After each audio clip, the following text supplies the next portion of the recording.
किसी घने जंगल में गिद्धों का एक झुंड रहा करता था। उनका पूरा झुंड एक साथ उड़ान भरते और साथ में ही शिकार करते थे। एक बार वो सभी उड़ते उड़ते किसी टापू पर पहुंच गए। वहां बहुत सी मछली और मेंढक रहते थे।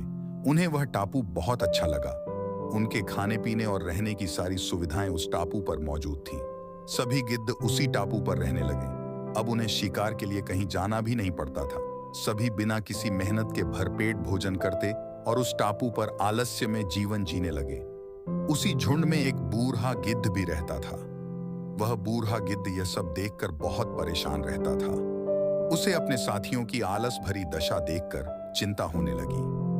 वो सभी गिद्धों को कई बार चेतावनी भी देता कि मित्रों, हमें फिर से शिकार के लिए उठान भरनी चाहिए ताकि हम अपनी शिकार करने की कला को और भी मजबूत बनाए रख सकें। अगर ऐसे ही आलस करेंगे तो एक दिन हम शिकार करना तक भूल जाएंगे। इसलिए हमें जल्द ही अपने पुराने जंगल में वापस जाना चाहिए। उस बूढ़े गिद्ध की सलाह सुनकर सभी गिद्ध हंसने लगे। वह उसका मजाक बनाने लगे।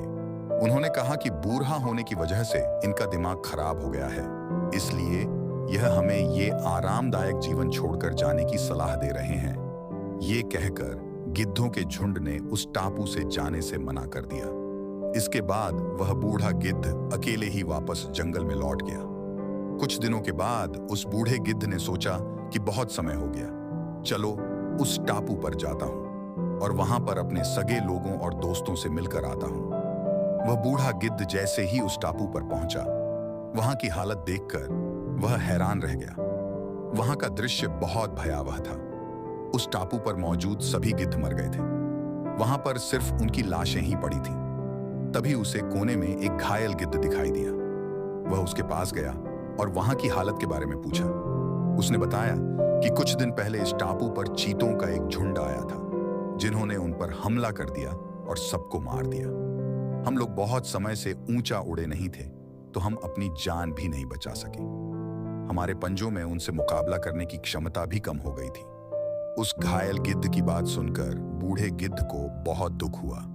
उसके मरने के बाद बूढ़ा गिद्ध वापस से अपने जंगल में वापस चला गया। हमें इस कहानी से यह सीख मिलती है कि हमें हर हाल में अपनी शक्ति और अधिकारों की रक्षा करनी चाहिए। अगर आलस की वजह से अपना कर्तव्य करना छोड़ देंगे तो भविष्य में यह हमारे लिए घातक हो सकता है।